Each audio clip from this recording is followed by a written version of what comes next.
Hey guys, welcome back to my channel. I am a forensic science student currently pursuing my degree at JIPS, Government Institute of Forensic Science Aurangabad. तो मैंने recently जो अपनी first year है वो complete किया है। तो मैं अपना जो एक्सपीरियंस है वो आप लोगों के साथ शेयर करना चाहती हूँ कि मेरे कॉलेज में मेरा कैसा एक्सपीरियंस रहा। तो मुझे बाकी कॉलेज का बिल्कुल भी नहीं पता है, तो ये मेरा एक्सपीरियंस है वो of course full based on my college है। जब मुझे अच्छे से याद है कि नीट में सिलेक्शन नहीं हुआ था, तो उसके बाद हम ऐसे कॉलेज निकालने लगे थे कि फॉरेंसिक साइंस के लिए कॉलेज चाहिए। ऐसा बिल्कुल भी नहीं है कि मैंने फॉरेंसिक साइंस के लिए इसलिए ऑप्ट किया क्योंकि मेरा नीट में सिलेक्शन नहीं हुआ। बहुत सारे बच्चे जो होते हैं वो फॉरेंसिक साइंस ऑप्ट करते हैं कि कुछ तो करना है, चलो फॉरेंसिक साइंस करते हैं, ट्रेंडिंग है, न्यू है, फैसिनेटिंग है। बट आपको ऐसा बिल्कुल भी नहीं करना चाहिए। अगर आपको इस कोर्स के बारे में, इस जर्नी के बारे में बिल्कुल भी एक्सपीरियंस नहीं है, बिल्कुल भी आइडिया नहीं है, ऑफकोर्स एक्सपीरियंस तो कैसी हो। तो मेरी फॉरेंसिक साइंस की जर्नी है वो कुछ ऐसे स्टार्ट होती है कि मतलब जब मैंने नीट का एग्ज़ाम दिया, तो फिर जब नीट का रिज़ल्ट आया तो वो अनएक्सपेक्टेड था। मतलब बहुत ज़्यादा लो मार्क्स आए थे, तो ऑफकोर्स मुझे कॉलेज तो नहीं मिल रहा था, और 2024 के स्कैम की वजह से जो हुआ था वो आप लोगों ने देखा ही था। तो उसके बाद मैंने कॉलेजेस निकालना स्टार्ट किया कि गवर्नमेंट कॉलेजेस कौन कौन से हैं फॉरेंसिक साइंस के। उसके बाद मैंने NFSU का फॉर्म भी भरा था, बट अनफॉर्चुनेटली मैं वो एग्ज़ाम देने बिल्कुल भी नहीं गई, कुछ रीज़न्स थे। बट उसके बाद हमने गवर्नमेंट कॉलेजेस स्टार्ट करा देखना। उसके बाद महाराष्ट्र में हमें 3 गवर्नमेंट कॉलेजेस मिले। तो जो महाराष्ट्र है उसके अंदर 3 गवर्नमेंट कॉलेजेस हैं, एक नागपुर में, एक मुंबई में और एक औरंगाबाद में। मैंने तीनों में अपना फॉर्म भरा, और उन तीनों में से सिर्फ जो काउंसलिंग लिस्ट है उसके अंदर औरंगाबाद के अंदर मेरा नाम आया, वो भी 14 नंबर पे। एंड आई वॉज लाइक, ये 14 नंबर पे आया है, ऊपर के 5 बच्चे ले रहे, मेरा नाम बिल्कुल भी नहीं आने वाला है, मैं तो बिल्कुल हुई नहीं कहीं पे। तो भी उसके बाद मैं काउंसलिंग के लिए गई, क्योंकि वो लोग काउंसलिंग के डायरेक्ट 25 स्टूडेंट्स को बुलाते हैं, जबकि जो नागपुर और मुंबई वाले हैं वो 5 को बुलाते हैं अदर स्टेट वालों के लिए। तो मैं औरंगाबाद में गई। उसके बाद ऐसे होता था ना, वहाँ पे सारे बच्चे खड़े हैं, उसके बाद सबसे पूछ रहे हैं आप कहाँ से हो, आप कहाँ से हो, ताकि खुशी मिले ना कि बच्चे कम आए अदर स्टेट से। तो ऐसे सबसे पूछने लगते हैं। उसके बाद बहुत सारे बच्चों से मिली, और जिस इंसान से मैं पहली बार मिली थी वो लड़की राजस्थान की निकले। आई वॉज लाइक, ओ राजस्थान से एक और आई है, क्योंकि मैं राजस्थान से हूँ, कोटा राजस्थान से हूँ। तो ऐसी खुशी मिलती है। उसके बाद मैंने सबसे पूछना स्टार्ट किया। फिर उसके बाद मैंने एक लड़की और से पूछा, वो भी राजस्थान से निकली। वो वैसे उड़ीसा की है, बट राजस्थान में उसके पापा जॉब करते, तो राजस्थान की निकली। उसके बाद मैं सब बच्चों से पूछ रही हूँ आप कहाँ से हो, आप कहाँ से हो। उसके बाद काउंसलिंग शुरू होती है। दिल में धक धक तो होता है यार, मेरा नाम आएगा नहीं आएगा, आएगा नहीं आएगा। मतलब काउंसलिंग से पहले क्या होता है ना, वहाँ पे वो साइन कराते हैं आपकी अटेंडेंस लिस्ट पे। तो जब मैं साइन करने गई तो ऊपर के 5 बच्चे गायब थे।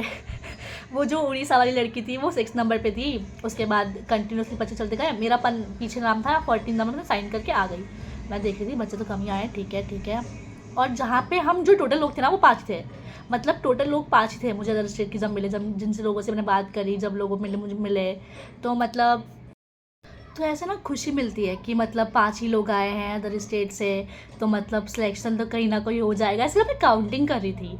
तो सबसे जो फर्स्ट नेम जो हमारे काउंसलिंग के लिए अदर स्टेट के लिए आया, अदर स्टेट से उन्होंने काउंसलिंग शुरू की थी, क्योंकि महाराष्ट्र के बच्चे ज़्यादा होते हैं। तो सबसे पहले जो नाम आया वो उड़ीसा वाली लड़की का आया, तो उसमें मैं खुश हो गई। अच्छा 6 नंबर है, मतलब ऊपर के 5 तो आए नहीं है। उसके बाद ही मैं सोच रही हूँ अच्छा इसका नंबर आ गया, फिर ये है ये है। और आपको पता है 4th नंबर पर मेरा नाम आया। आई वॉज लाइक, ओ मेरा आ गया, मतलब 14 नंबर आ गया। मैं इतनी ज़्यादा खुश। मेरे पापा वहाँ पे थे, तो हम ऐसे, मैं उनसे पूछ रही हूँ मेरा हो गया। अच्छा मैं इतने कॉन्फिडेंस से स्टेज पे जाके ऐसे साइन वाइन करके सब कुछ करके आई। मैंने कहा हो गया, फाइनली मेरा हो गया।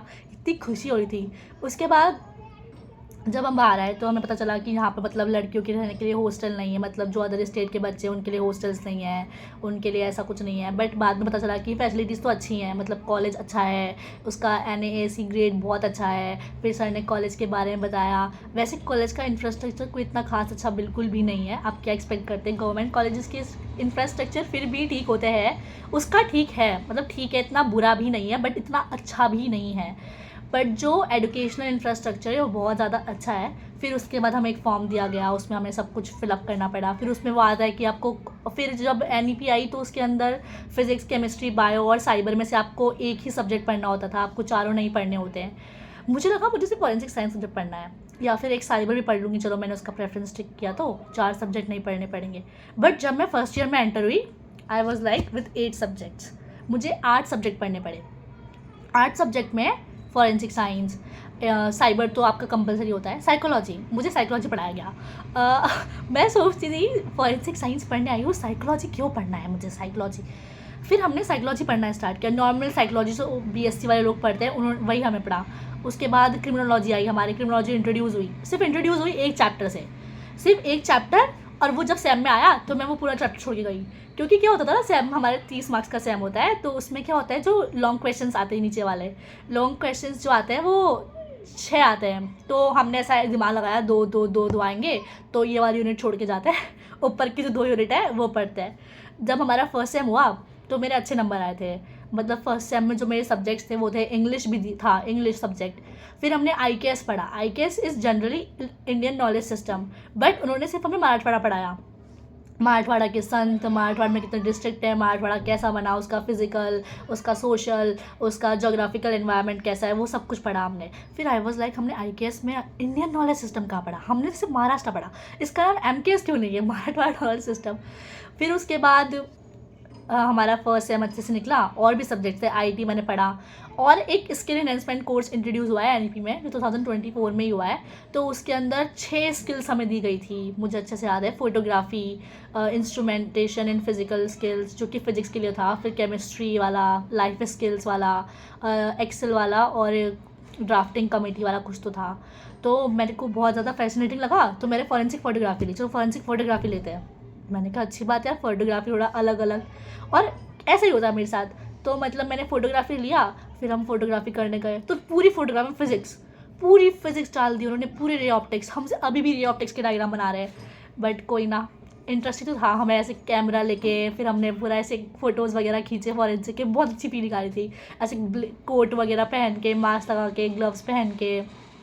मैंने कहा सबसे अच्छा तो है ये, मतलब सारी स्किल्स में से अच्छा है। एग्जाम था उसके अंदर जो फॉरेंसिक साइंस था, उसके अंदर हमने क्राइम सीन इन्वेस्टिगेशन पढ़ा था, फिर CID CBI क्राइम ब्रांचेस के बारे में पढ़ा था, और फॉरेंसिक साइंस क्या होता है जनरली ये पढ़ा था।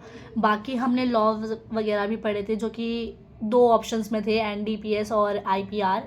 मतलब वो एक तो IT एक्ट वाला, मतलब इंफॉर्मेशन टेक्नोलॉजी से रिलेटेड वाले लॉज, और एक थे ड्रग्स रिलेटेड लॉज। तो मैंने इंफॉर्मेशन वाला लिया था, क्योंकि मेरा साइबर था। ऐसा बिल्कुल भी नहीं है कि आपका साइबर था तो आपको IT लेना है, ऐसा बिल्कुल भी नहीं है। बट मैंने 8 सब्जेक्ट्स पढ़े थे।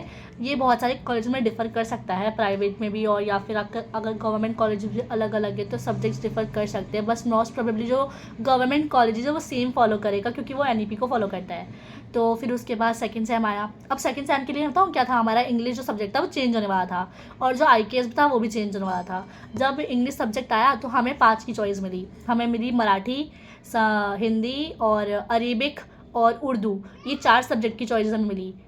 तो मुझे लगा मराठी अपन को आती नहीं है, एक बार इंटरेस्ट आया कि अरेबिक सीखते हैं। तो हमने सर को बोला कि सर अब अरेबिक टिक करते हैं, तो मैं अरेबिक टिक कर रही हूँ, मैंने अपने सारे दोस्तों को बोला चलो अरेबिक सीखते हैं। उसके बाद सर बोल रहे हैं बेटा 10 बच्चे करोगे, उसके बाद अरेबिक का आपके लिए टीचर आएगा। तो मैंने कहा 10 बच्चे कहाँ से लाएंगे, कौन आएगा अब कौन नहीं आएगा। और अच्छा मैंने नहीं लिया, क्योंकि उन्होंने हमें वो बिल्कुल भी नहीं पढ़ाया। वो हमने सिर्फ 2 महीने पहले, 2 दिन पहले, महीने पहले मुझे पता ही नहीं था कि हमें ये सब्जेक्ट भी पढ़ना है। हमारा जो सब्जेक्ट था IKS और जो इंग्लिश, वो रिप्लेस हुआ था कॉन्स्टिट्यूशन ऑफ इंडिया से और हिंदी से। तो हिंदी में क्या था, हमारा जो सिलेबस था वो था पर्सनली डेवलपमेंट लाइफ स्किल्स, उसको हिंदी में क्या बोलते हैं, व्यक्तित्व विकास एवं जीवन कौशल, ये था हमारा। मैं सोचूं ये मैं हिंदी में कैसे लिखूंगी, मुझे हिंदी पढ़े हुए इतना टाइम हो गया, मैंने कभी नहीं पढ़ा था। लास्ट 10th में पढ़ा था, इन 2021 में लास्ट मैंने हिंदी पढ़ा था। उसके बाद मैंने हिंदी लिखी नहीं है ऐसे, मतलब कभी भी मन किया तो मैं सोच रही हूँ मैं कैसे लिखूंगी। मैं लिख के देख रही हूँ हिंदी की, मुझे लिखनी आ रही है नहीं आ रही है, मैं खुद लिख रही हूँ, अपनी दोस्त का भी देख रही हूँ, अच्छा तो मुझसे गंद लिखती है। तो मतलब अच्छा लगता है कि यार हमको नहीं आ रहा तो किसी और को भी नहीं आ रहा। वो मराठी वाले बच्चे मराठी सीख रहे हैं, मैंने कहा यार हिंदी तो हमारा, उनके मराठी वाले लेक्चर फिर भी हुए 2-3 बार, हिंदी वाले लेक्चर बिल्कुल भी नहीं हुए।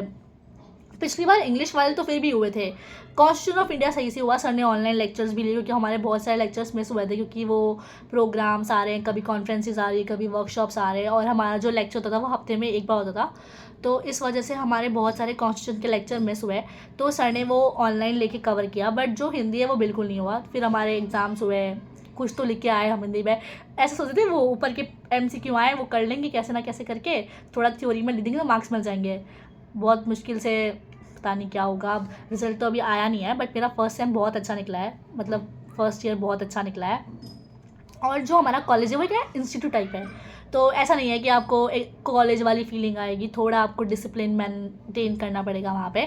बाकी सब कुछ अच्छा है, लाइब्रेरी अच्छा है, इंफ्रास्ट्रक्चर अच्छा है, टीचर्स अच्छे हैं, प्रैक्टिकल सारे होते हैं। बट अभी हमारा जो फॉरेंसिक का साइंस का जो सेमेस्टर 2 था, उसके अंदर हमारे फिंगरप्रिंट्स था एक सब्जेक्ट, फिंगरप्रिंट्स था एक चैप्टर, एक बैलिस्टिक्स था और एक फिजिकल एविडेंसेस था। हमने फिंगरप्रिंट्स पे सारे एक्सपेरिमेंट्स वो कह रहे हैं, बट बैलिस्टिक्स वाला नहीं किया, गन्स वगैरह का एक्सपेरिमेंट नहीं किया। पता नहीं क्यों नहीं किया, मुझे दुख तो था क्योंकि मुझे लगा था बैलिस्टिक्स आएगी, ओ माय गॉड इतनी ज़्यादा फैसिनेटिंग है, मैं बुलेट्स को हाथ लगाऊंगी, बट ऐसा बिल्कुल भी नहीं हुआ। बट पढ़ाया अच्छा था, तो समझ में तो आया था। तो इस तरह से मेरी जर्नी रही है। तो अगर आपको कुछ भी डाउट्स है फॉरेंसिक साइंस के रिलेटेड, या फिर अगर आपको जिप्स में एडमिशन लेना है और आपको डाउट है कि हमारा होगा या नहीं होगा, तो वो चीज़ें बात की बात है, क्योंकि आप काउंसलिंग प्रोसेस तो भर सकते हैं ऑफ कोर्स, क्योंकि उसमें फेथ तो है कहीं ना कहीं। एंड ऑफ वीडियो बहुत सारे बच्चों को डाउट होता है कि फॉरेंसिक साइंस हमने लेना चाहिए या नहीं लेना चाहिए, और अगर आप सिर्फ इसलिए ले रहे हैं कि कुछ तो करना है, नीट में नहीं हुआ चलो फॉरेंसिक साइंस लेते, तो वो रहने दो। आपको कुछ करना है तो कुछ और करो, जहाँ पे आपको एक्सपीरियंस है, जिस चीज़ में आपको आइडियाज़ है, जिस चीज़ में आपके पेरेंट्स को पता है कि यहाँ पे ये होता है वो होता है। क्योंकि बहुत सारे पेरेंट्स को भी डाउट होता है कि फॉरेंसिक साइंस एक सब्जेक्ट अच्छा है या नहीं है, बच्चे ने ले तो लिया है, क्या करेगा क्या नहीं करेगा। और बताओ मेन चीज़ क्या होती है, जब आप without any ideas, without any information gather करे उस फील्ड में कदम रखते हैं ना, तो आपको बहुत सारे लोग डिमोटिवेट करते हैं कि तू क्या करेगा, तू क्या ही करेगा। बट अगर आपके पास इंफॉर्मेशन है प्रॉपर, तो आप उनके सवालों का जवाब दे सकते हैं, वरना आप डिमोटिवेट होते जाएंगे। तो दैट्स इट फॉर टुडे, मतलब इस वीडियो के अंदर इतना ही है। तो अगर आपको और कुछ जानना है, या फिर फॉरेंसिक साइंस से रिलेटेड, या फिर मेरे कॉलेज से रिलेटेड भी कोई इन्फॉर्मेशन चाहिए, तो do let me know in the comment section. So stay tuned till next video. हम जल्दी मिलेंगे बहुत सारी अमेजिंग वीडियोज़ के साथ, क्योंकि ऑफ कोर्स मेरा सेकेंड ईयर शुरू होने वाला है, जो कि जुलाई में होगा। बट मैं बहुत सारी वीडियोज़ के साथ, बट बहुत बार क्या होता है ना कि आपके कॉलेज है, आपका स्ट्रिक्ट कॉलेज है, तो आपको वीडियोज़ बनाने के लिए अलाउड नहीं होता। एक बार तो मैम ने पूछ भी लिया था कि वीडियोज़ क्यों बना रहे हो, बट मैम को बोल दिया कि मैम ऐसे ही वो थोड़ा अच्छा लग रहा है, तो इसलिए क्राइम सीन का वीडियो बना रही थी मैं। तो मैम बोल रही बेटा वीडियो नहीं बनाते यहाँ पे, फ़ोन बाहर रखे हो। बहुत बार वो फ़ोन स्विच ऑफ भी करा देते हैं। तो उस कंडीशन में क्या होता है ना, जो मेन पार्ट्स होते हैं हम उसे रिकॉर्ड नहीं कर पाते। फिर भी आई ट्राई माई बेस्ट कि मतलब मैं अपनी जर्नी को रिकॉर्ड कर पाऊँ। सो अगर आपको कोई भी प्रॉब्लम है या फिर कोई भी डाउट है फॉरेंसिक साइंस के रिलेटेड, तो आप मुझे कमेंट सेक्शन में बता सकते हैं। मैं पूरी कोशिश करूँगी कि मैं आपके सारे डाउट्स को सॉल्व कर पाऊँ। So bye guys, see you in the next video, bye.